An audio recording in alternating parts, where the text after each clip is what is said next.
Bueno, buenas tardes a todos. Aquí estamos otra vez, otro jueves, después de estos 2 jueves que, bueno, no nos encontramos.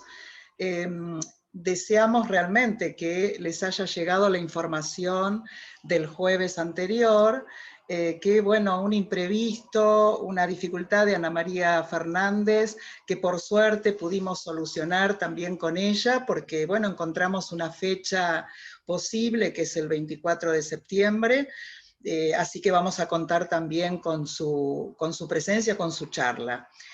Y extrañábamos estos jueves, en este espacio que estamos armando y que estamos construyendo, que es, le dimos en llamar espacio hospitalario, y también extrañamos porque, bueno, nosotros parece que vamos instalando la tendencia de que los jueves se celebra.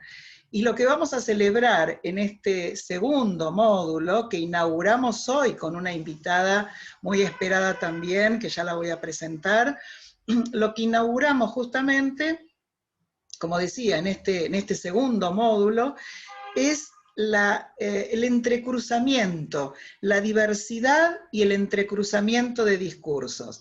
Entonces, justamente, digamos, teniendo esto en cuenta, es un módulo que inaugura una revisión y una conceptualización, una lectura, la interrogación también, desde el psicoanálisis, que a nosotros nos va a aportar fundamentalmente una posibilidad, digamos, de ir escuchando recorridos diferentes y que interrogan también nuestras prácticas y el lugar del psicoanálisis en derredor de la noción de este movimiento y de género. Justamente en estas semanas, otro discurso que tuvimos la oportunidad de escuchar en las reuniones, en las primeras, en la apertura también, y está bueno, digamos, anunciarlo, seguramente la mayoría de ustedes habrá escuchado, que tiene que ver con el discurso jurídico y la implementación de las políticas públicas, y es lo que se logró instalar en un decreto muy reciente que tiene que ver con el cupo laboral trans. Es decir, que ahí tenemos la vigencia, la implementación, ¿no?, desde lo que son las políticas públicas y el discurso jurídico, para la ocupación también de lo que va a sostener la vida misma, como es la igualdad de oportunidades y también la ocupación de puestos laborales. Pero justamente para que ese movimiento continúe y se enriquezca y nosotros podamos interrogarlo, hoy nos va a ocupar otro discurso, como decía hace un ratito, y es quien lo inaugura, una invitada que es Irene Meller, que pasamos ahora paso a presentarla y agradecerle la posibilidad de que esté con nosotras, con nosotres, con los que estamos aquí en Zoom, tal vez en YouTube, bueno, vamos a ver, por eso lo estamos grabando, hubo ahí un desperfecto lamentable, digamos, no sé bien qué pasó con la conexión con YouTube, pero en caso que no esté retransmitiéndose en esta ocasión, les digo para los que esperaban en YouTube que me van a escuchar o nos van a escuchar cuando lo podamos subir, si es que no se retransmite, entonces lo vamos a subsanar de esta manera. Y bueno, presento a nuestra invitada con un amplio recorrido, con publicaciones justamente interrogando el enfoque de género y subjetividad. Ella es Irene Meller, la mayoría la conocen, la conocemos. El título que ha elegido de su charla es La psicopatología psicoanalítica, una revisión desde la perspectiva de género. Irene Meller es doctora en psicología, coordinadora del Foro de Psicoanálisis y Género de la Asociación de Psicólogos de Buenos Aires, directora del curso de actualización en psicoanálisis y género de la misma asociación y en la Universidad Argentina Kennedy, John F. Kennedy, codirectora de la Maestría en Estudios de Género de la Universidad de Ciencias Empresariales y Sociales, la UCES, y como decía anteriormente, autora de y además en muchas presentaciones sobre la temática. Darle inmediatamente la palabra a Irene y agradecerle, y como sabemos, ustedes no dejen a lo largo de la charla o finalizada, digamos, de ir utilizando el chat para formular preguntas o comentarios, y los vamos a ir alcanzando cuando finalicemos de escucharla a Irene y abramos el espacio de conversación. Bueno, damos y doy la palabra a Irene Meller. Muchísimas gracias, Irene, y te escuchamos. Bueno, les agradezco mucho la invitación y en principio yo he pensado compartir con ustedes algunas ideas sobre lo que sería una revisión de algunas tendencias existentes en la psicopatología psicoanalítica desde la perspectiva de los estudios de género. ¿Qué es la salud mental o qué es la enfermedad mental? Son temas muy atravesados, fuertemente atravesados por consideraciones ideológicas, consideraciones de época. Tanto es así que yo he tendido a establecer una relación entre la representación que existe de salud mental y el concepto sociológico de reproducción social.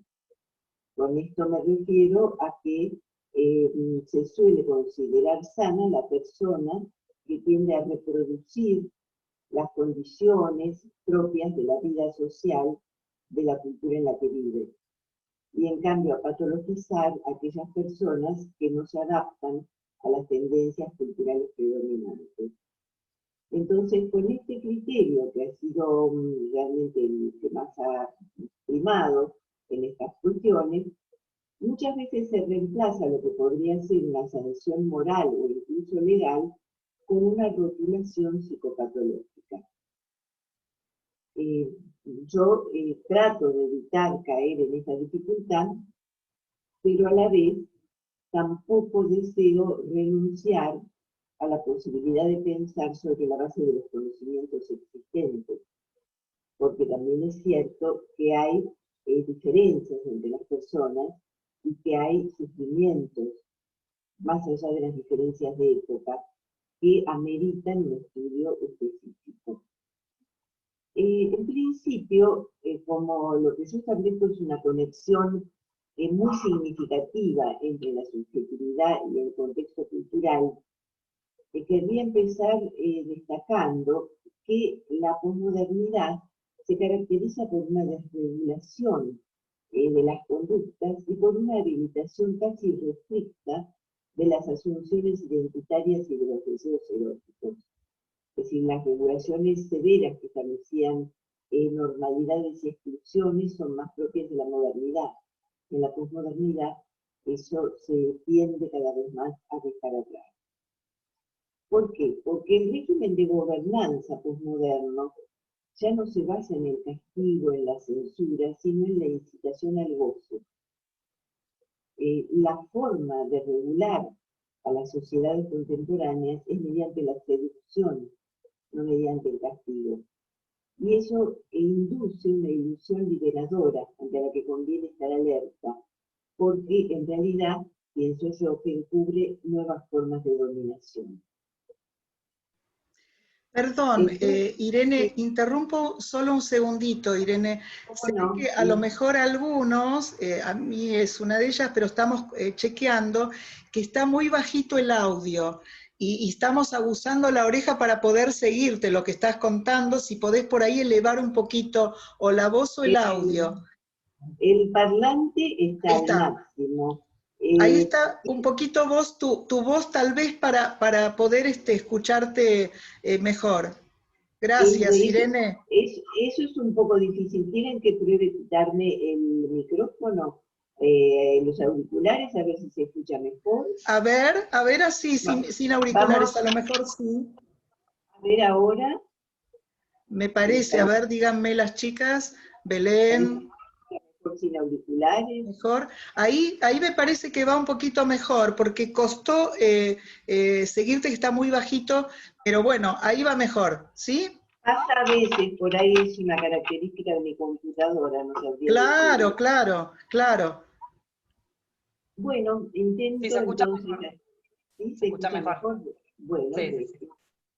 bueno, entonces les decía que la censura tradicional, que ha sido francamente opresiva, es decir, las formas de regulación del poder punitivo, son un enemigo fácil de identificar, por decir así, ¿no? Es decir, pero en la actualidad, bajo la apariencia de la corrección política, se encubren manifestaciones autoritarias, manifestaciones de un autoritarismo que esta vez por izquierda, no por derecha, pretende sancionar de modo negativo el juicio crítico.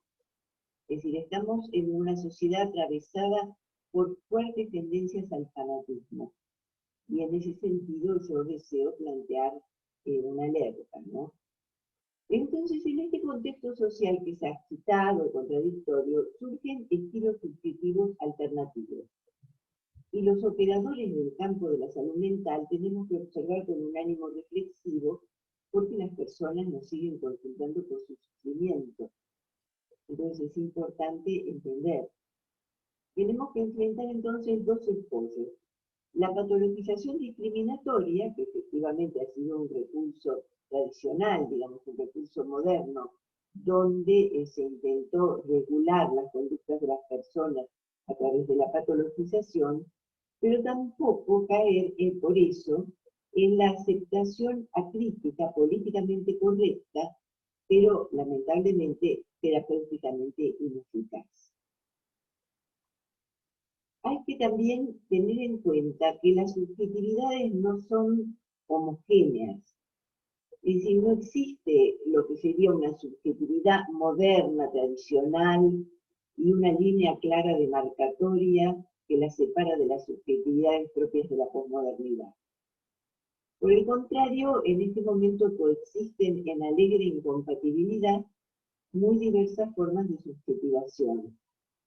En los lugares más pequeños suelen ser más tradicionales, las grandes aglomeraciones urbanas favorecen las subjetividades más contemporáneas y alternativas, pero además al interior de cada uno de nosotros existen divisiones subjetivas. Entonces coinciden en nuestro interior aspectos de nuestra personalidad que se adecuan más a los ideales y a las regulaciones modernas y otros aspectos más innovadores también en incompatibilidad. Es decir, con esta incompatibilidad entre las personas y al interior de cada persona es que debemos enfrentarnos a ella. Y en este sentido, las cristalizaciones ideologizadas que atraviesan un campo social muy radicalizado pueden servir de algún modo para construir un falso self. El falso self, que estoy utilizando el concepto winnicottiano de falso self, en general fue adjudicado a la necesidad de los sujetos de adaptarse a las regulaciones establecidas por la mayoría. Por ejemplo, una sexóloga norteamericana con orientación en género, Louise Kaplan, hablaba de que muchas veces identificaciones masculinas se esconden tras las faldas susurrantes de las mujeres de clase media. Con esta metáfora ella se refería a que no todo es lo que parece, y que muchas veces las personas que parecen más adaptadas al sentido común consensual, con una subjetividad más acorde con lo hegemónico, con lo establecido, sin embargo, pueden albergar en sí deseos y fantasías que la trasgredan. Pero en este momento también es necesario tener en cuenta que aquellas personas que tienen una subjetividad aparentemente más alternativa, más radicalizada, también pueden estar encarnando un falso self. Es decir, encarnando un estereotipo, un personaje, para que todos lo puedan entender, cualquiera sea el marco teórico con el cual se manejen. Es decir, no hay una expresión personal que exprese la vitalidad, la espontaneidad, la autenticidad del propio ser, sentido realmente como una autoexpresión válida. Sino que más vale traten de adaptarse, esta vez ya no a las regulaciones tradicionales, sino a las regulaciones de los grupos, de los endogrupos, donde estas personas se inscriben, ¿se entiende? Es decir, que no existe tal cosa como una inautenticidad tradicionalista y una asunción genuina del verdadero deseo en las identificaciones alternativas. En cualquiera de las dos alternativas pueden existir construcciones de la subjetividad que sean de algún modo protésicas y adaptativas a un entorno tradicional o a un entorno innovador. Ustedes, para que nos entendamos, es necesario recordar que la represión en el discurso freudiano fue tomada como un paradigma de lo que sería cualquier tipo de defensa respecto de lo que ha devenido inconsciente. Pero esta hegemonía de este recurso defensivo fue propia de una cultura en la cual lo que era la sexualidad estaba fuertemente censurada. Es decir, la represión es el correlato subjetivo de la censura social de la sexualidad. Y en este momento la sexualidad no está censurada, por el contrario está hipertrofiada con los fines de su explotación mercantil. Está promovida por una cultura individualista y hedonista, pero privada de todo proyecto trascendente. Esta es la característica y este es el particular malestar cultural que nos aflige en este momento. Entonces se requiere explorar las modalidades defensivas prevalentes. ¿Por qué? Porque lo que está dificultado es el apego a los vínculos y también el despliegue de la ternura. En este momento lo que está reprimido no es la sexualidad, es el apego y la ternura. De eso andamos escasos en la actualidad. Tal vez para entendernos en algunas consideraciones que quiero compartir con ustedes sobre las tendencias psicológicas y psicopatológicas actuales, tengamos que volver un poco sobre los pasos y recordar algunas caracterizaciones que ya hemos hecho en años anteriores, en décadas anteriores, dentro de este campo de los estudios de género, de los estudios interdisciplinarios de género. Y en este sentido, yo les quiero decir que mi enfoque no es un enfoque que desconozca todos los desarrollos clásicos y pretenda construir un marco teórico desde cero, simplemente porque considero que eso no es posible. Cuando uno viaja, ve muchas veces que sobre antiguos templos paganos se edifican iglesias cristianas. Un ejemplo, una iglesia que se llama Santa María sopra Minerva, que sobre un templo dedicado a la diosa pagana Minerva ha construido una iglesia. Bueno, a mí me parece que en este sentido las construcciones teóricas que elaboremos en la actualidad tienen que asentarse y nutrirse en el saber acumulado por generaciones anteriores, que a veces podemos criticar duramente, pero que nos han ofrecido algo muy importante, que es tener que criticar. También eso es importante, tener un discurso que uno pueda revisar, dar vuelta, pero que nos permite pensar. Entonces, en este sentido, voy a recordar la revisión que hizo Wilhelm Blechner del campo de las histerias, en un libro que ya hoy día es un clásico, que se llama El feminismo espontáneo de la histeria. Es un libro que, si no recuerdo mal, fue publicado en el año 85.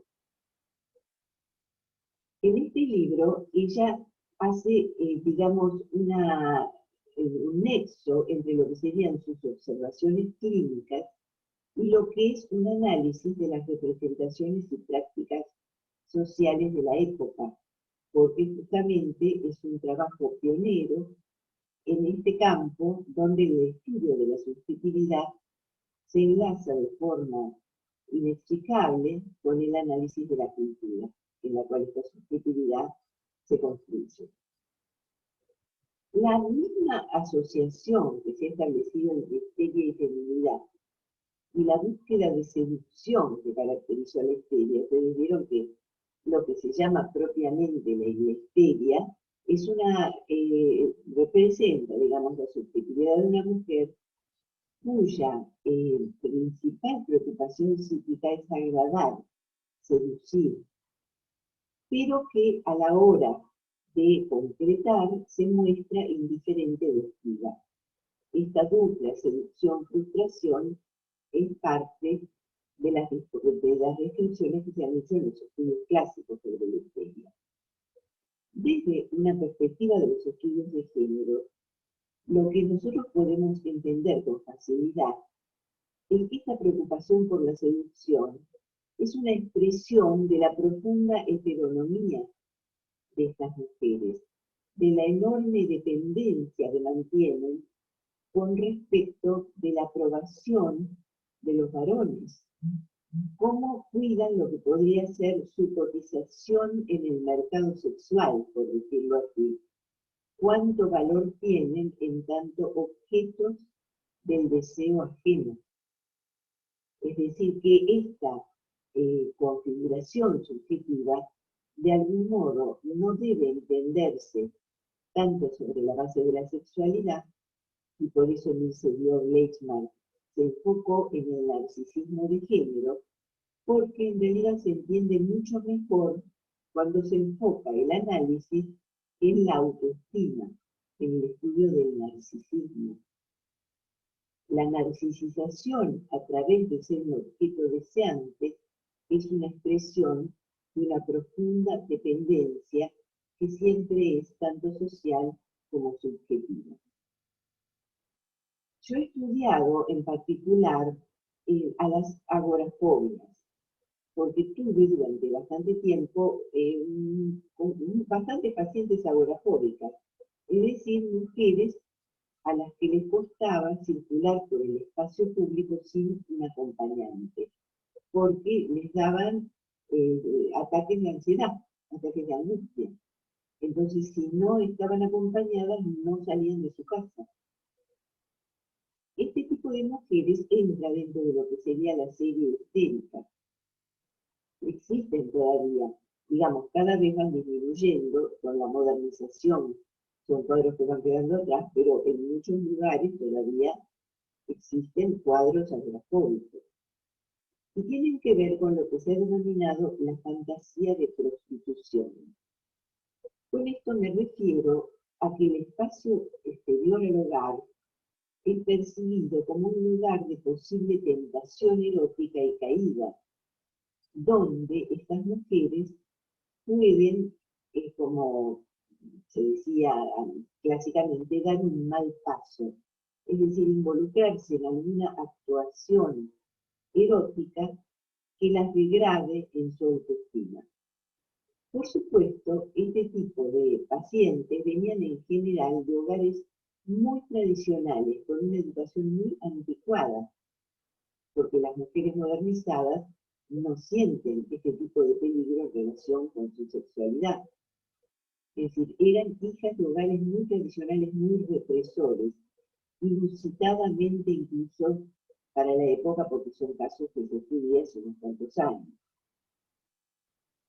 Y lo interesante es que, digamos, las restricciones agorafóbicas también aparecen, aunque en mucha menor medida, en pacientes varones.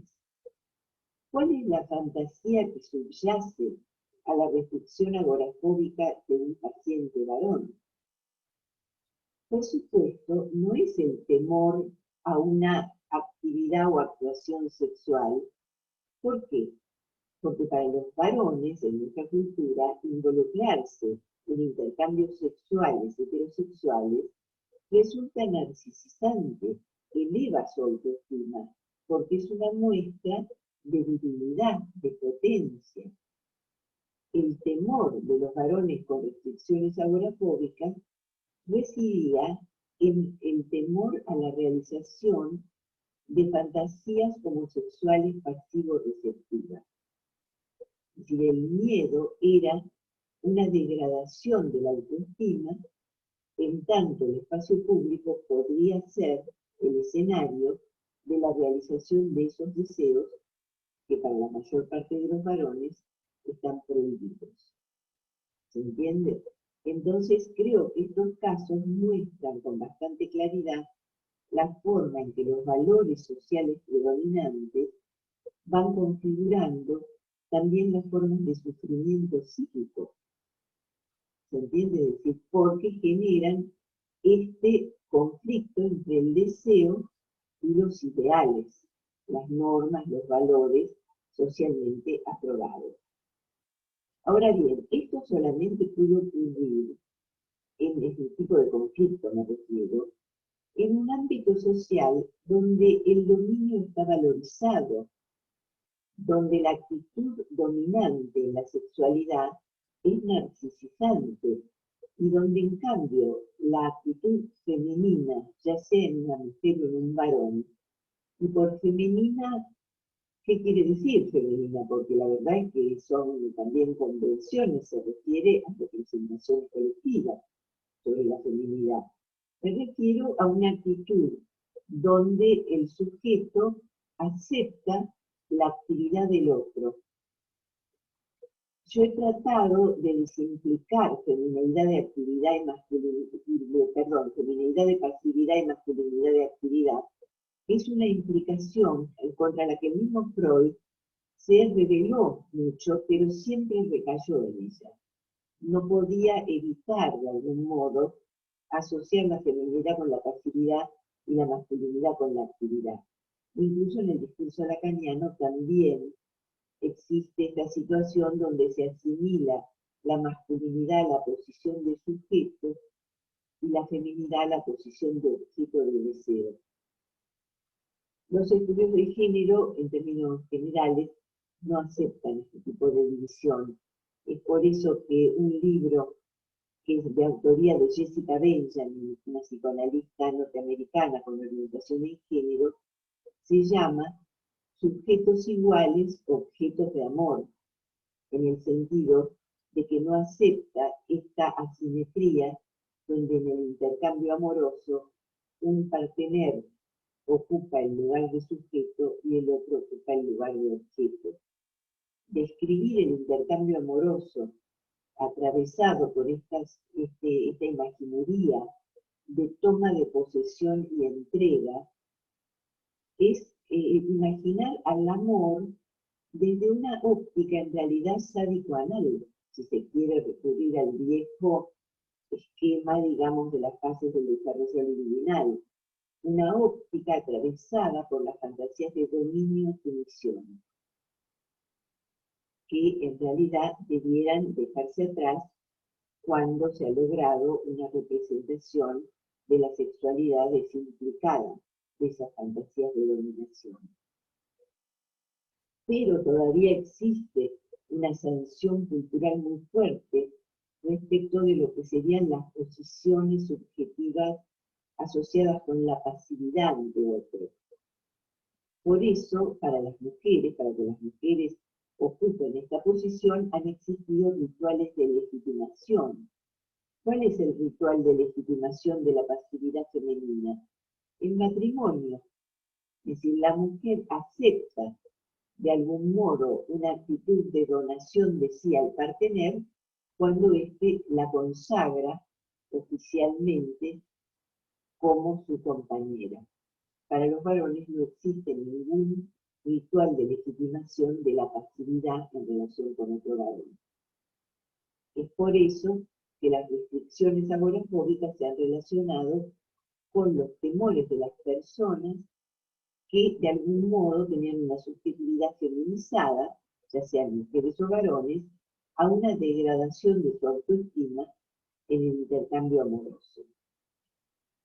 Hay otro estilo, que es un estilo mucho más modernizado de subjetividad femenina, que Emisedio Blechman describió como las histerias fálico-narcisistas, que serían las mujeres autónomas, líderes, no preocupadas por la seducción, sino por la perfección.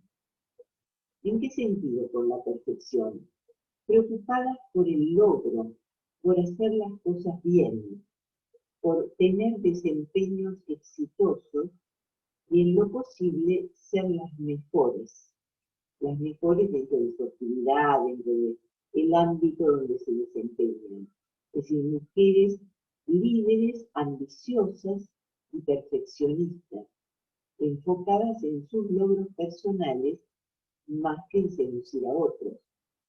Esto ya nos da la pauta de que este tipo de personalidad no se caracteriza por la dependencia y la heteronomía como la histeria clásica, sino por un fuerte desarrollo de autonomía, como que su narcisismo, su autoestima, se construye, se edifica en torno de sus propios desempeños. ¿Sí? Ahora bien, ¿por qué se llaman histerias fálico-narcisistas? Porque se han llamado así. En primer lugar, la denominación de histerias no corresponde nada más que a la asociación tradicional dentro del campo psicoanalítico entre histeria y feminidad. En realidad son estructuras de carácter, digamos, son caracterologías. Alguno podría decir que son caracteropatías, eso ya es una cuestión de opiniones. ¿Y por qué fálico-narcisistas? Yo sí mantendría la denominación de narcisistas sin un matiz peyorativo. El narcisismo muchas veces es trófico y verdaderamente sostiene al sujeto. Pero ¿por qué llamar a la aspiración, al liderazgo, al éxito, al buen desempeño, al logro fálico? ¿Por qué denominarla con una denominación que alude a los genitales masculinos? Eso implica una inercia ideológica que supone atribuir todos los esfuerzos humanos hacia el logro, el buen trabajo y la perfección a la masculinidad y dejar del lado de la feminidad la falla, el fracaso, la debilidad y la vulnerabilidad. De modo que vemos cómo las clasificaciones psicopatológicas tradicionales están atravesadas de ideología. Por eso, nosotros podemos entender por qué no existe ninguna clasificación psicopatológica que aluda al narcisismo fálico cuando se habla de pacientes varones. No existe eso. ¿Por qué? Porque para un varón ser fálico narcisista es lo normal. Un varón que esté centrado en el logro más que en los vínculos, que sea ambicioso, que desarrolle dotes de liderazgo y que aspire al éxito y a la perfección, es el modelo ideal para su género. Es lo que Robert Connell, un sociólogo, digo sociólogo no porque yo use mucho el lenguaje inclusivo, sino porque se ha transexualizado, un sociólogo australiano, llama masculinidad hegemónica. que sería el ideal para el género masculino, refiero. Es decir, el modelo ideal de la masculinidad. Entonces ustedes ven que lo que es patologizado en las mujeres es idealizado en los varones. Es más, para darles poner una nota de color y tal vez hacerlos reír un poco, les voy a recordar que Ernest Jones, uno de los primeros biógrafos de Freud, consideraba que estas mujeres, a las que él llamaba caracteres viriles, estaban poseídas por la fantasía inconsciente de arrancar el pene a mordiscos. Esta era su lectura acerca de lo que eran las ambiciones personales femeninas. Es decir, de esta manera se ha patologizado la ambición femenina y la aspiración por el logro. Y lo han hecho muy buenos analistas, que en otros aspectos han tenido comprensiones clínicas muy valiosas. ¿Entiendes?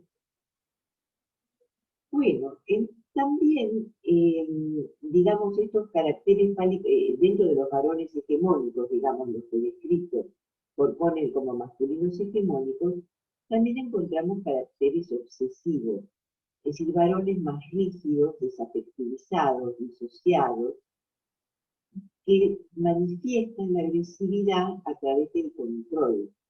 No hay una manifestación agresiva violenta, sino una manifestación agresiva a través del control del otro.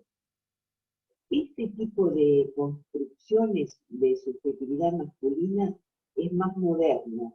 Lo hemos encontrado en un estudio realizado sobre varones en el ámbito del trabajo.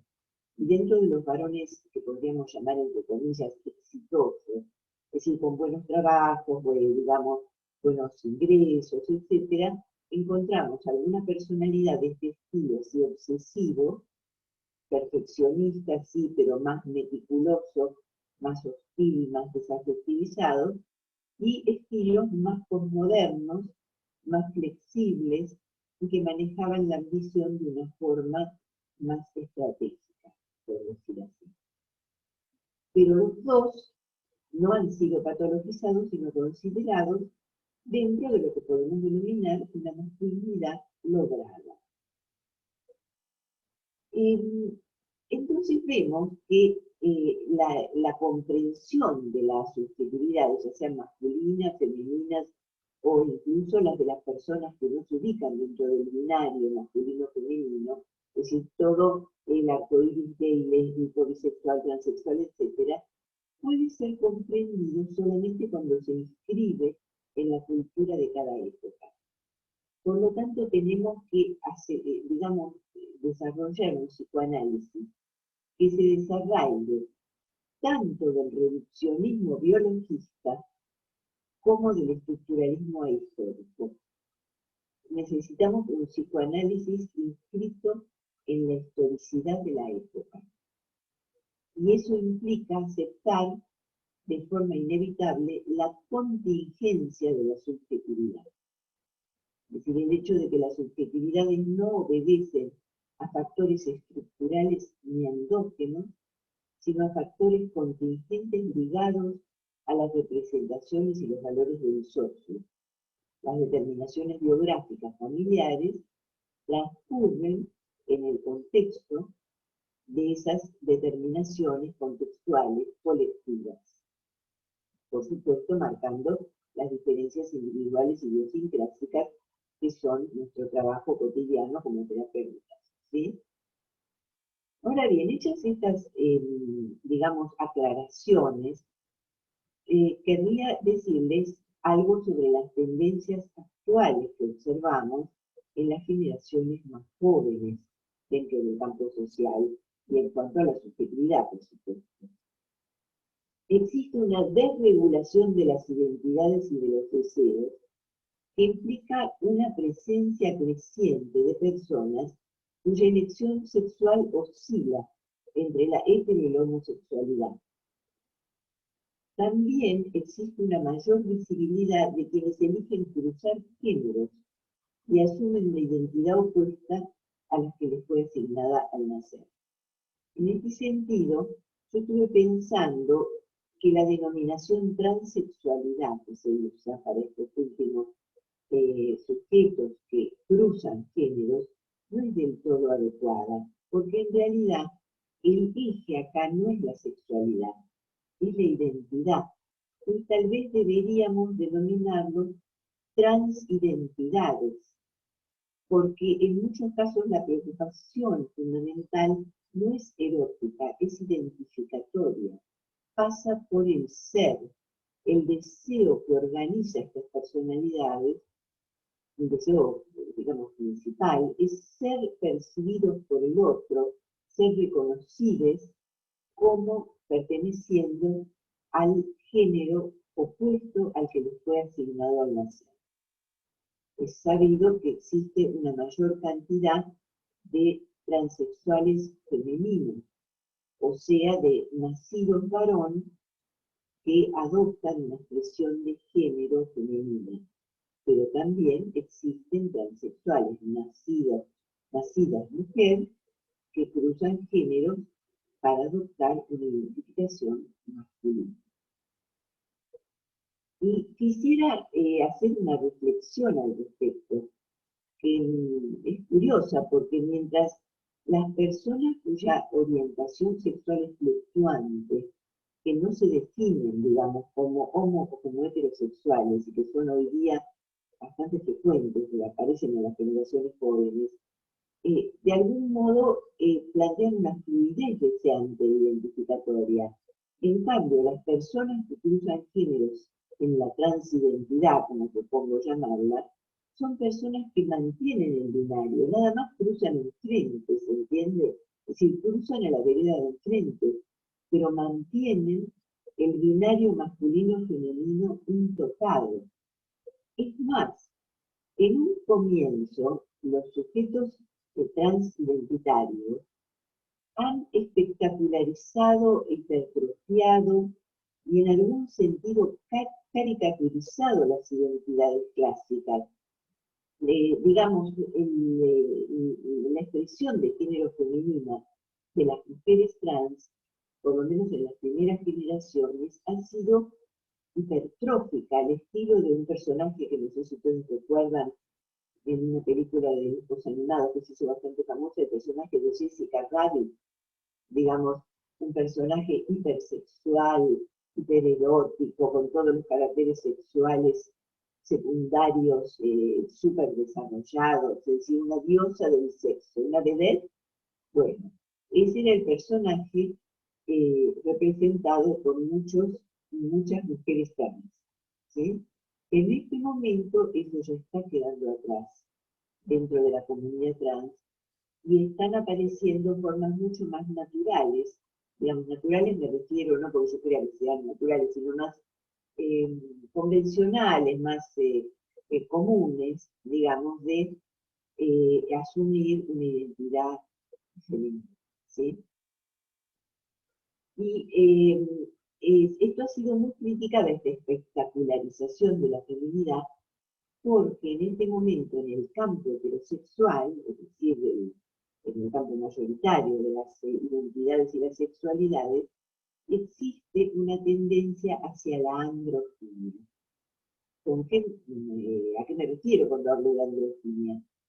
Al hecho de que aun cuando la orientación del deseo se mantenga heterosexual, los rasgos de carácter y la forma de expresión de género de mujeres y varones cada vez se parece un poco más. No somos tan diferentes como lo eran generaciones anteriores, simplemente por el hecho de que nuestras vidas cada vez son más parecidas. Es decir, estudiamos, trabajamos, compartimos muchas veces los cuidados del hogar, la crianza de los hijos. Es decir, que en el campo heterosexual, la hipertrofia de la diferencia está dejando lugar a una mayor semejanza, como no podía ser de otra forma, con el aumento de la paridad y con el compartir por ambos géneros las esferas pública y privada, ¿sí? El trabajo y el hogar. Entonces, esta espectacularización de los primeros trans puede ser entendida como una forma de reafirmar una identidad que es muy deseada y que a la vez desafía tanto la inicial asignación que se les hizo al nacer, cuando se les asignó un nombre, como la respuesta humana del otro ante su apariencia. Es decir, como una forma de reafirmar una feminidad que es sentida subjetivamente como necesaria. Ha habido en distintos periodos históricos y en diversas culturas, siempre hubo personas que se identifican con un género que no es el asignado para su sexo, así como, por supuesto, con atracciones amorosas hacia personas del mismo sexo. Pero el sentido que adquieren estas inclinaciones del deseo o estas asunciones identificatorias es enormemente variable de acuerdo a las representaciones y valores de cada época. No se puede comparar la homosexualidad posmoderna con la homosexualidad griega, por ejemplo, o con la homosexualidad masculina japonesa medieval. Es decir, cada época tiene sus valores, sus representaciones, sus normas, tanto sobre la heterosexualidad como sobre la homosexualidad, y solo se pueden entender en su contexto. A esta altura de la exposición es necesario establecer algo con mucha claridad. La elección homosexual de objeto y también la asunción transidentitaria no implican de por sí una psicopatología. Puede haber psicopatología en el campo hetero u homosexual de todo tipo, es decir, sujetos neuróticos, borderline o psicóticos, tanto entre los heterosexuales como entre los homosexuales, tanto entre los cisexuales como los transexuales. Ejemplos, digamos, de personas, por ejemplo, transexuales, brillantes y que tienen por lo menos una apariencia tan sensata o adaptada como cualquiera de nosotros, hay muchos. Hay un destacado, una destacada economista que se llamó originariamente Donald McCloskey, que es una economista liberal muy destacada. El mismo Robert Conant, como les decía, un sociólogo australiano, casado y padre de una hija, pienso yo que a consecuencia del duelo por el cual perdió a su esposa, se transexualizó y en este momento ha adoptado el nombre de Rowling Conant. Y otra figura pública muy conocida es Paul Preciado, con muchas de cuyas ideas yo no estoy de acuerdo, pero que de ninguna manera calificaría como una persona perturbada mentalmente. ¿Se entiende? Es decir, me parece una persona sumamente capaz, erudita, interesante, con muchas de sus ideas yo estoy en franco desacuerdo, pero no voy a tildar de locas a todas las personas que piensen distinto de mí, ¿entiendes? Por lo cual está claro que la transexualidad tampoco implica una alteración psicótica como en una época se creía. Y para eso hace falta conocer y tratar a los sujetos transexuales. Y por supuesto que entre los sujetos homosexuales hay personas de todo tipo, desde personas muy inteligentes, agradables y buena gente, hasta personas muy perturbadas, igual que entre los heterosexuales. Eso está de más aclarado.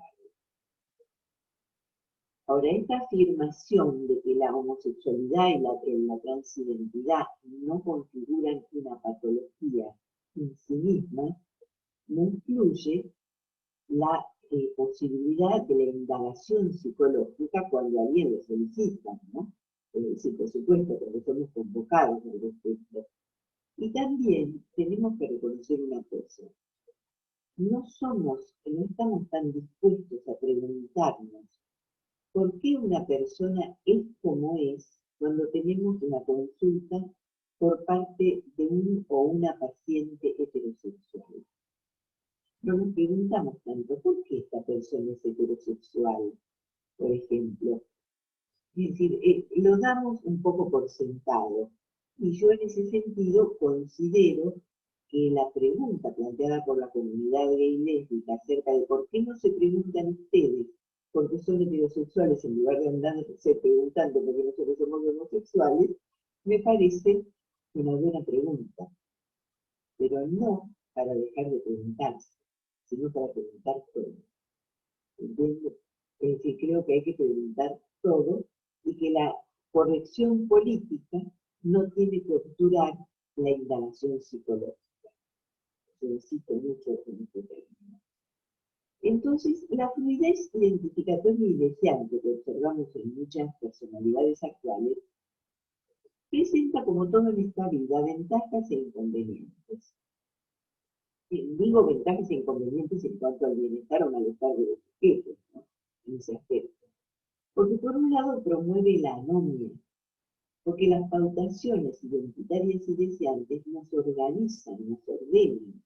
Los sexólogos, por ejemplo, tienen un concepto que ellos denominan guión erótico, que es como, bueno, como si fuera un guión de teatro, de cine, que nos va pautando. Bueno, ahora corresponde que hagas esto. Ahora él le dice un piropo y ahora ella le dice, ay, qué cosas dice. ¿Se entiende? Y van intercambiando eróticamente de tal manera que se entabla un relacionamiento. Esa pautación nos organiza, nos ordena. Entonces, de algún modo, es un elemento que muchas veces sirve para la cohesión del yo, es estructurante, es pautaciones identificatorias y deseantes. Pero por otro lado, la fluidez favorece el desarrollo de una sensación de agencia y autenticidad en sí mismo cuando liberan al sujeto de performar lo que decía yo antes, un personaje. El personaje de la señora o del señor, de la mujer o del varón, ¿se entiende? Y poder expresarse con mayor libertad, pero lo que he encontrado que me pareció muy interesante realmente es que en pacientes jóvenes también están alertas, por ejemplo, en mujeres que desean, son deseadas por otras mujeres, para no entrar en el personaje de la lesbiana. ¿Se entiende? Es decir, así como no han querido entrar en el personaje de la mujer hetero y de la mujer normalizada, tampoco quieren entrar en el personaje de la lesbiana. Es decir, hay estereotipos de uno y otro lado, de los cuales la fluidez postmoderna puede eventualmente rescatarnos. Si parafraseamos a Milan Kundera, podríamos decir que hoy día se tolera mejor la levedad del ser. Seguramente muchos de ustedes han leído esta novela que se llamó La insoportable levedad del ser, de este autor. Bueno, en este momento parece que la levedad del ser se tolera más. Y entonces las personas están aceptando cada vez más, en vez de ser, estar. Por eso en las manifestaciones del orgullo gay lésbico había una remera que decía, hoy estoy gay. Que sería, no soy, sino estoy.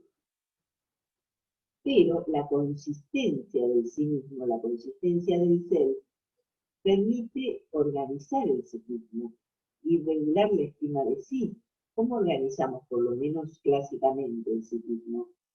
Generando ideales propuestos para el yo, tratando de realizar estos ideales, y encontramos cierto confort en la autoestima cuando nuestro super yo nos palmotea el hombro y nos dice, has cumplido con lo que te has propuesto. Es decir, este camino del balance de la autoestima a través del cumplimiento de los ideales implica una cierta organización de la autoidentidad que se ve bastante comprometida con la fluidez postmoderna y que hay que ver cómo se va a resolver, ¿no es cierto? Porque en este momento la existencia se tornó fuertemente imprevisible. La constitución de ideales caduca en muchos casos porque estamos expuestos también a la diversidad promovida por la globalización. Cuando conocemos tantas culturas, tantas personas diferentes, tantos usos y costumbres, que acá todavía no somos tan conscientes de eso, porque estamos en el sur remoto. Pero en Europa o en Estados Unidos hay tal coexistencia de tipos físicos, humanos, de culturas, de usos, costumbres y valores en las grandes ciudades, que si uno llega a Nueva York y lo lleva en taxi un pakistaní que recién llegó y a que lo teledirigen por radio porque no tiene la menor idea de dónde está ni a dónde tiene que ir, pero por radio le van indicando por qué calles tomar, porque él recién llegó de Pakistán, ¿se entiende? Y está con el turbante. Es decir, de algún modo hay tal diversidad que todo eso genera, las migraciones, los movimientos humanos generan mucha novia y desconcierto.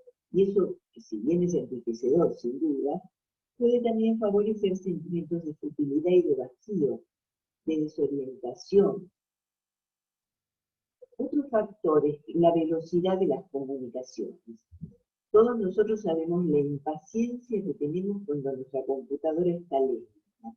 ¿Qué quiere decir que está lenta? Para las personas que hoy día somos mayores, en realidad, tener una computadora y poder hacer todas las cosas que hoy hacemos con este recurso es maravilloso, digamos.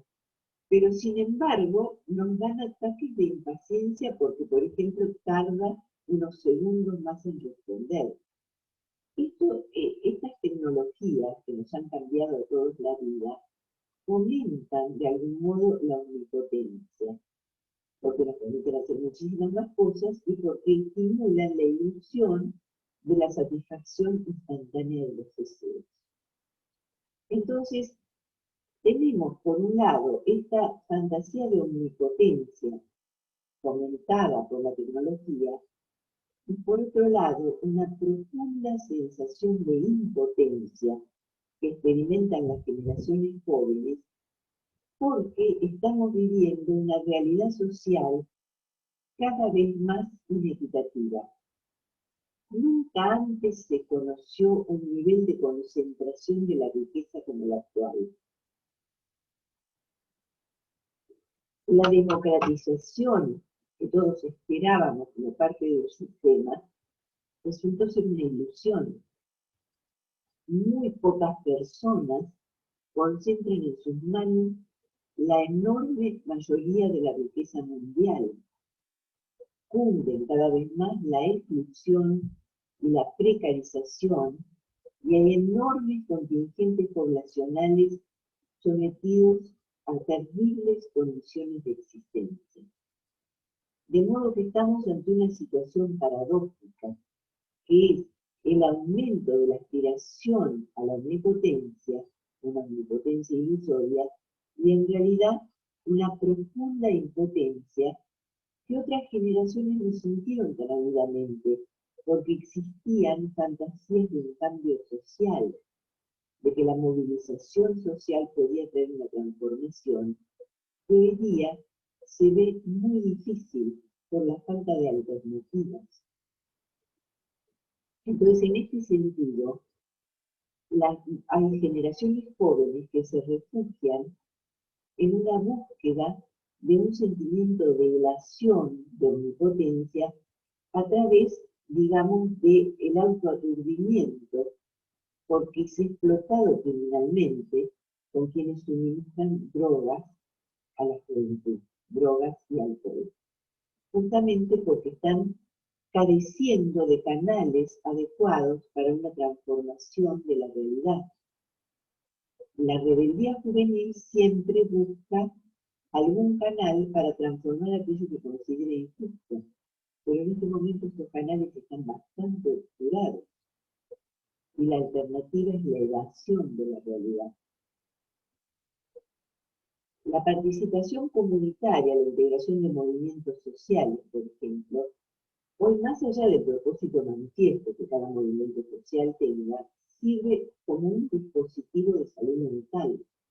Lo hemos visto también en un estudio sobre jóvenes en movimientos sociales, donde la integración del movimiento social se reveló como saludable, en tanto da propósito, organiza la vida, permite el despliegue del altruismo juvenil, la solidaridad, Ya sea un movimiento político, puede ser un movimiento religioso, hay movimientos, digamos, cristianos, evangélicos, de católicos, de distintas índoles, ¿se entiende?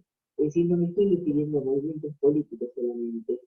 Son como vehículos para que los jóvenes que necesitan de algún modo sentir que pueden tener una acción eficaz en el mundo y ser solidarios con los que están carecientes, encuentran alguna forma de acción eficaz. Y el cultivo de los vínculos en estos contextos sociales puede ser un antídoto contra el suministro del sistema, que el sistema que es lo que ofrece objetos ya sea drogas ilegales para consumir o alcohol, objetos para comprar, que compramos y descartamos de forma febril.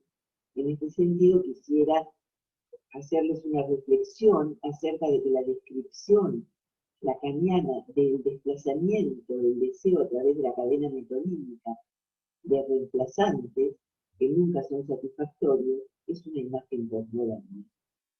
No es una imagen universal, sino que explica una forma de constitución subjetiva propia de la posmodernidad, que nos ofrece cada vez otra zanahoria tras la cual corremos para descartarla porque ninguna es satisfactoria.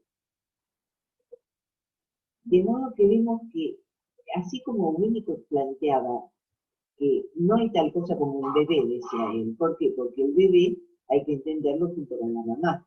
Pero no hay tal cosa como un psiquismo, porque al psiquismo hay que entenderlo junto con la sociedad. Es decir, junto con el contexto facilitador. Entonces vemos que hay depresiones esquizoides en este momento, que no son las clásicas depresiones caracterizadas por el sentimiento de culpa, por el sufrimiento, los autorreproches.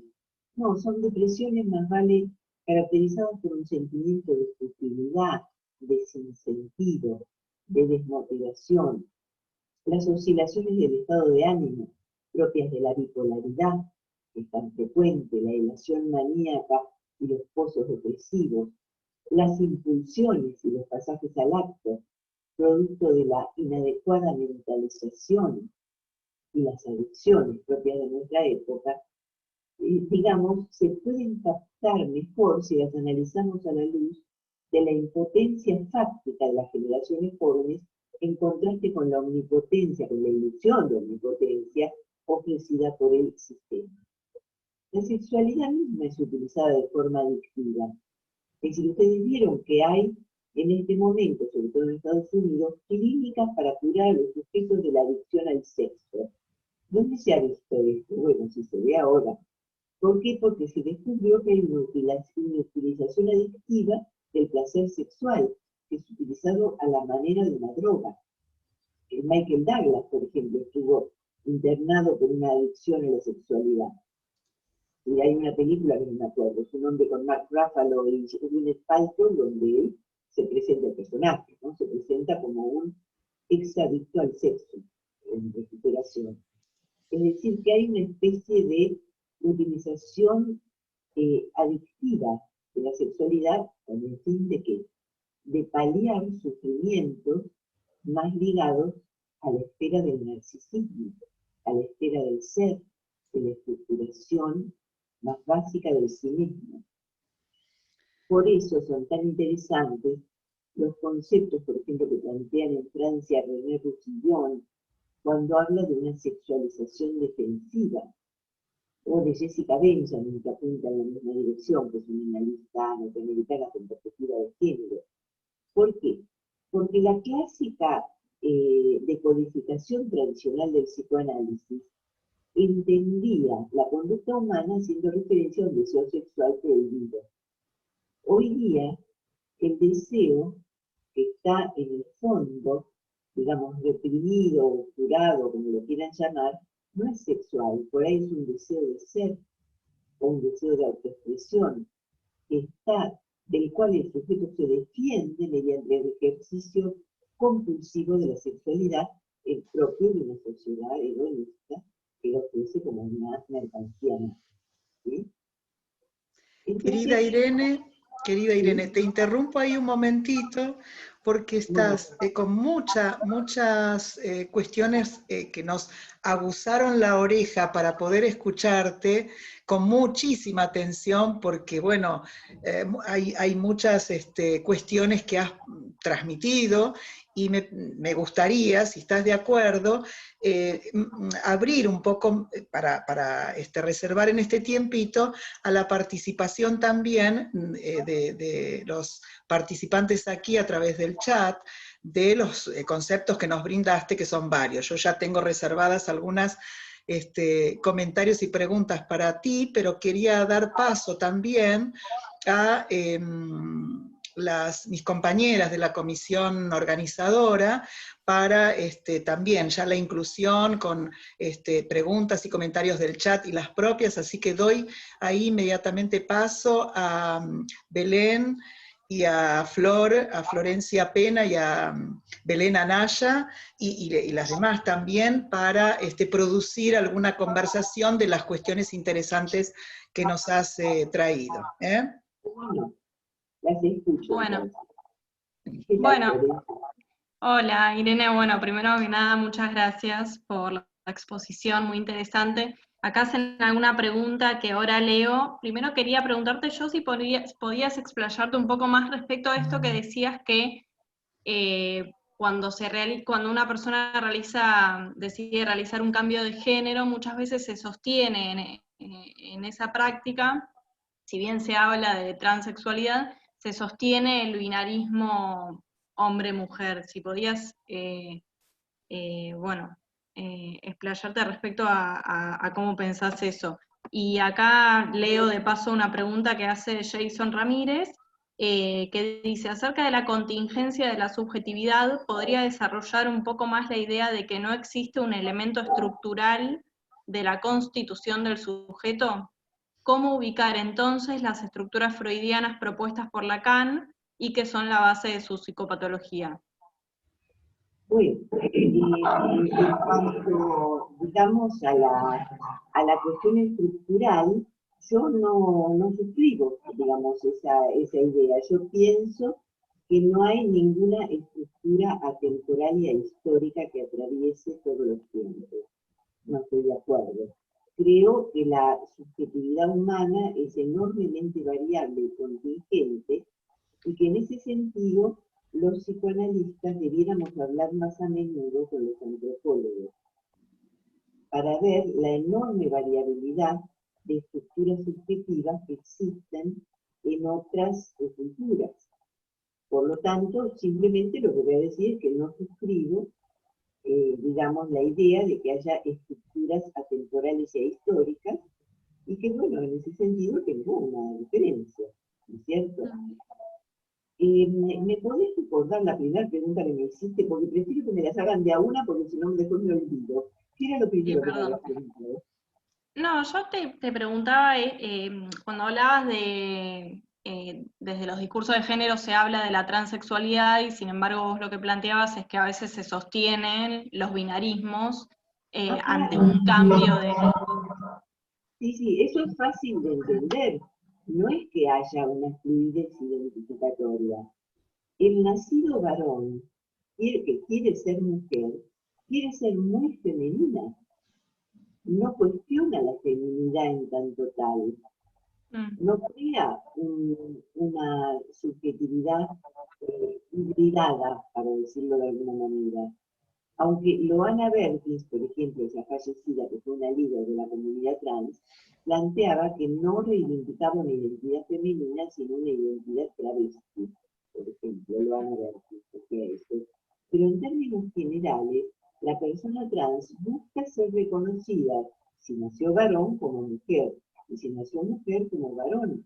Es decir, la categoría binaria no es objeto de cuestionamiento, mientras que la fluidez deseante, el estar en lugar del ser, sí cuestionan el binarismo. Claro, Dentro de... lo preguntaba pensando en eso, en que desde algunas perspectivas de los discursos de género se piensa en una sexualidad, en un género fluido, ¿no? En una fijeza de pasaje, digamos, de uno al otro, que en ese caso me parece que sí, no sostendría, digamos, el binarismo. Claro, por eso esos dos enfoques diferentes, casi te diría opuestos, entre quien sostiene el binarismo nada más que cruza de vereda, para decirlo de alguna manera, ¿no? Y quien en realidad defiende la fluidez. Yo creo que acá, como son temas que están muy atravesados por lo ideológico, a veces es difícil discriminar lo que son propuestas para el cambio social de lo que son desenlaces subjetivos. Sí. Yo creo que no es fluido quien quiere, sino a quien se le da. Así. Es decir, que no somos, digamos, el sujeto voluntario que decide, no existe. Pero también hay propuestas para el feminismo que hablan de la abolición del sistema de género y de la desaparición del binarismo. Son propuestas con las que yo no coincido. Yo justamente considero que el binarismo masculino-femenino puede coexistir con subjetividades no binarias, por supuesto, con todo el derecho a su existencia, pero no creo que el campo social deba verse atravesado por esta tendencia a la, como diría, indiferenciación, porque para muchas personas mantener representaciones sobre las diferencias sexuales resulta estructurante y atractivo. Esa es mi posición. Isabel, ¿qué tal? Irene, perdón, te leo una pregunta de Isabel que precisamente, perdón, la pregunta es cómo pensarlo desde la androginia. Déjame que se me fue la pregunta. ¿Alguien la tiene más a mano? Sí, Isabel pregunta cómo se puede... Ah, perdón. Ay, perdón, ¿cómo pensar la identidad en la androginia?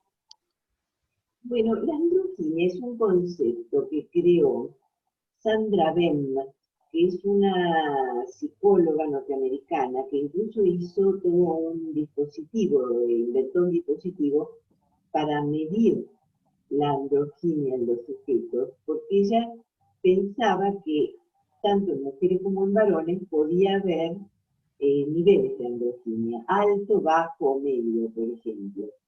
Y ella consideró que las personas más saludables eran las que tenían un alto nivel de androginia. ¿Qué quiere decir con esto? Personas que tienen un alto nivel de características, tanto masculinas como femeninas. ¿Qué son características masculinas o femeninas? No, eso sí que no son, están. O sea, son las características que la cultura de determinado periodo y lugar define como masculinas y femeninas, que son contingentes, son variables, pero que colaboran de forma fundamental en nuestra construcción subjetiva. De esa nada estamos hechos y hechas. ¿Se entiende? Es decir, son contingentes desde una perspectiva histórica, pero para la construcción de nuestra subjetividad desestructura. ¿Se comprende la diferencia? Irene, aprovecho justamente mientras van ahí recolectando seguramente otras preguntas, en esto interesante que mencionabas de las varias cuestiones, ¿no? Pero vos tomaste y enfatizaste bastante en relación a lo que no puede ser un proceso ahistórico, es decir, fuera de situarlo en las características de la historia, de la época y la subjetividad allí. Entonces me resultó sumamente interesante qué cuestión, algo que entiendo, digamos, y subrayaste ahí con énfasis, que ubicar también estos movimientos, esta transexualidad, como conflictiva justamente en derredor del ser, en derredor de la identidad. Y sin embargo, al mismo tiempo, por eso era un comentario y una pregunta, que coincido con lo que también aclarabas, que la época muestra justamente una mayor levedad del ser, donde permite colocar o introducir o volver un poco más tolerable lo raro, lo que no se entiende, lo que también en esa levedad del ser. Y significativamente ubicabas algo en lo que insiste, ¿no? Como pregunta, como conflictiva, en esa búsqueda de identidad o en esa pregunta, en todo caso, por el ser. Te quería, si podés explayarte justamente en ese contraste, ¿no? Bueno, porque justamente las personas que se autodefinen, por decir así, como gender fluid, es decir, como fluidas en cuanto al género, toleran una levedad del ser y del deseo, mientras que la persona que es transidentitaria busca una identidad cohesiva, es decir, justamente lucha por ser reconocida con una identidad. A mí me ha consultado, por ejemplo, un jovencito que me trajo las fotos que lo retrataban cuando estaba impersonado como mujer. Y lo único que le interesaba era parecer una chica, ser percibido como una chica. La sexualidad con otros varones no le interesaba demasiado. Lo que le interesaba es cómo parecía, cómo era vista, que realmente crear una imagen convincente de que era una chica. Entonces acá hay una preocupación por el ser. Uno podría decir por el parecer, pero porque el otro confirme, refrende la sensación del sujeto de que es femenino, aunque su cuerpo sea masculino, y ahí tenga un nombre masculino. ¿Se entiende? Sí, hay una preocupación por el ser. Muy bien. ¿Más comentarios y preguntas por allí? No, en el chat no hay nada más.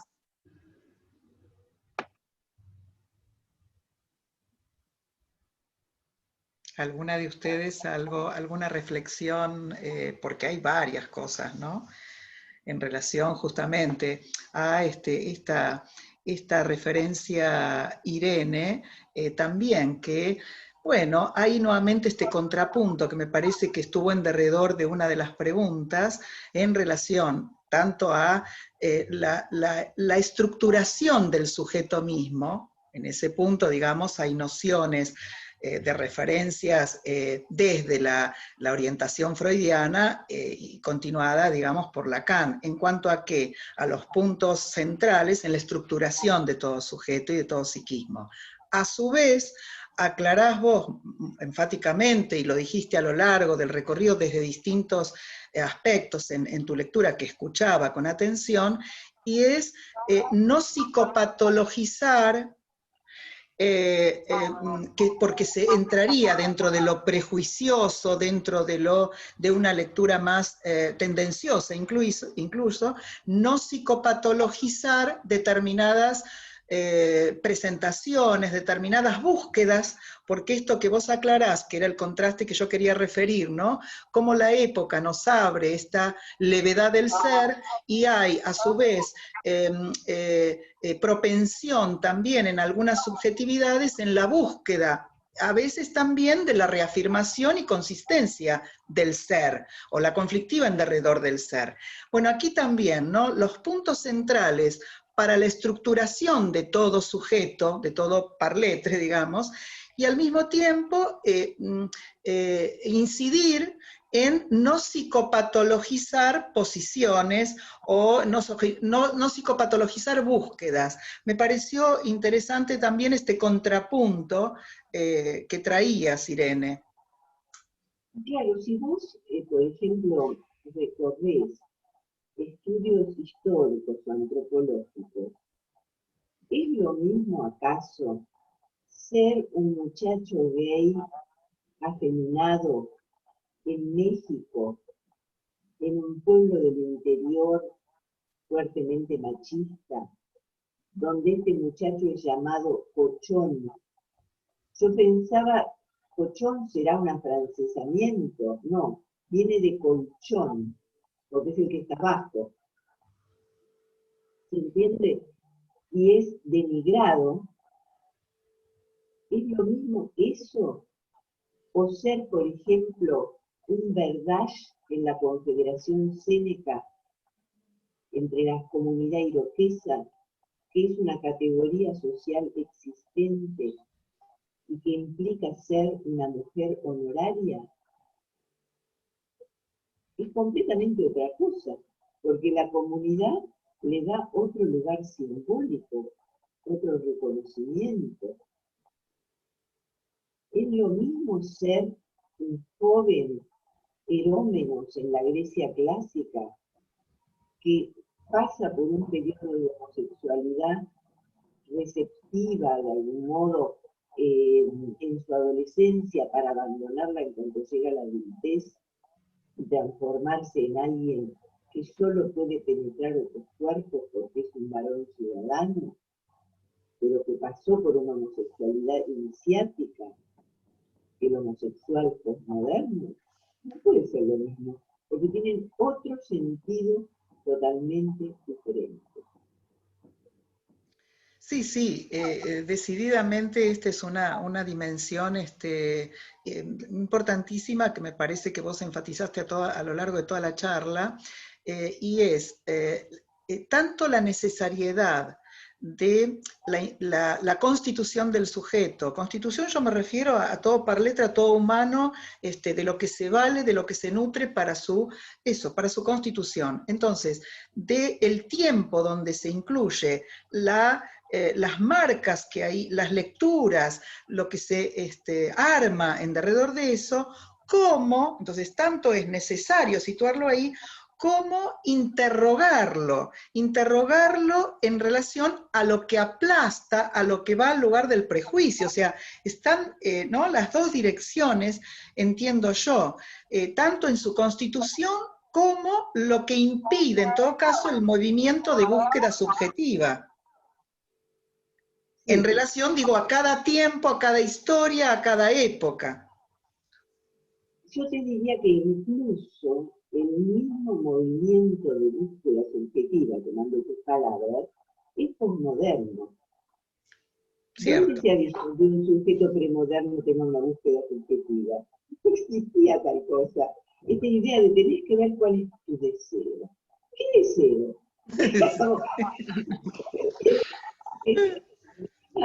De una sociedad fuertemente individualizada. Cierto.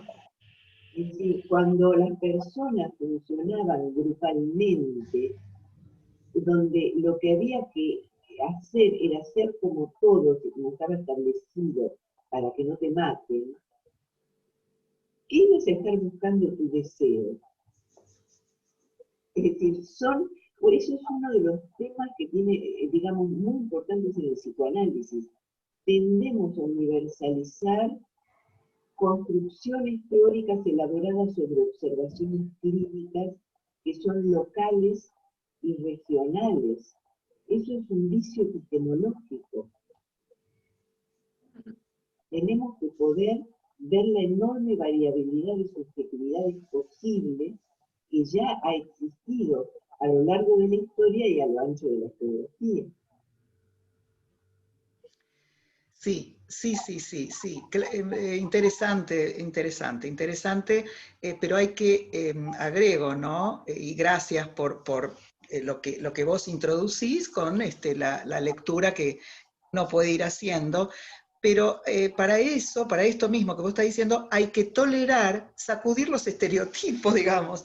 Lo que uno tiene que tolerar justamente es, como aclarás bien, ¿no? No reducir con el esquema, el único esquema, digamos, que uno tiene y con esa misma única mirada, ¿no? Universalizar, sí, tal cual. Efectivamente, ese es un trabajo y una tarea que desde la clínica, en realidad, en la clínica nos es imprescindible, ¿no? Para sostener ahí ese lugar nos es imprescindible, bueno, algo de esto que vos estás ahí ampliando.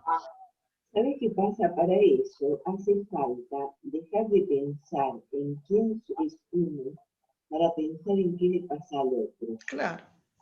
Porque la preocupación narcisista por yo soy una analista de tal o cual escuela, claro. ¿qué me importa lo que uno sea? Claro. Uno ha sido convocado para atender el sufrimiento del otro. Claro. Pues lo que me interesa es entender lo que le pasa al otro. entiendo con todas las herramientas que encuentro, dentro de la más absoluta heterodoxia, porque la ortodoxia implica atenerme a aquello que me da identidad.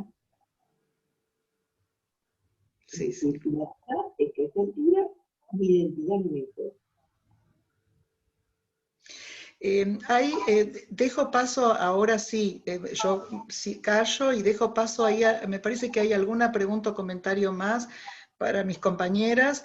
Con esas últimas cerramos, con todo gusto, por supuesto, de haberte escuchado, pero sí vamos redondeando este tiempo de trabajo grupal, pero sí damos paso porque veo que hay varias ahí dando vueltas, así que las dejo a mis compañeras que te formulen esas preguntas o comentarios, ¿sí? Y finalizamos con ellas. Bueno, acá Mariana escribe, creo que la pregunta por el ser es lo que insiste, como dice Marina, y que exige respuesta como ordenador para ese sujeto. ¿Acaso esa fluidez del género es una de las nuevas respuestas que ofrece la época, pero no es sin angustia para el sujeto? Bueno, estoy de acuerdo con eso, es decir, no es sin angustia, efectivamente. Por eso, algo que no alcancé a decirles, es que a mí me parece que en medio de toda esta fluidez que han traído al escenario social los movimientos gay, lésbicos, bisexuales, transexuales, intersexuales, queer más uno, aparece un reverdecimiento inaudito de los movimientos feministas, de las reivindicaciones de las mujeres, con el Me Too, por ejemplo, con las marchas pidiendo la legalización del aborto, es decir, donde el cuerpo femenino, que es de algún modo un emblema identificatorio también para el psiquismo, plantea sus propias problemáticas ligadas al embarazarse, al parir o al no parir, al amamantar, al recibir, ¿se entiende? Es decir, donde de repente el cuerpo aparece en la escena política, en la escena pública, marcando una diferencia que de algún modo se intentó esfumar. Y creo que esto tiene que ver con que, digamos, el recurso al cuerpo como emblema político implica una búsqueda de identificación para lograr organizar la angustia que genera la desidentificación y el borramiento de las identidades. Esto es lo que quería decirles y que esta pregunta me dio la oportunidad de expresar. Bueno, vino bien justamente para introducir, ¿no? este otro aspecto. Irene, y a todos, en principio Irene, gracias porque en realidad introdujiste una serie de, bueno, una lectura tuya obviamente, pero direcciones para poder pensar y para poder revisar, ¿no? Que inciden decididamente en la posición clínica y en nuestra lectura clínica. Gracias, contaremos con vos nuevamente. La atención que concitaste, eso sí lo quiero decir, por lo menos de mi parte, y creo que la mayoría, porque decía no se escucha bajito, con lo cual estuvimos casi metidos adentro de la computadora para escucharte, y eso es, junto con, obviamente, indefectiblemente, con tus conceptos, con lo que desarrollaste, es concitar la atención también para poder seguirte y aprender. Muchas gracias, Irene. Damos por finalizada entonces esta, y a todos que están por allí. Tenemos estos jueves sobre los que vamos a continuar, septiembre y octubre. La próxima con Sofía Rutenberg y la que le sigue con Ana María Fernández, y todo octubre seguidito los jueves de celebración. Bueno, hasta pronto. Un beso para todos.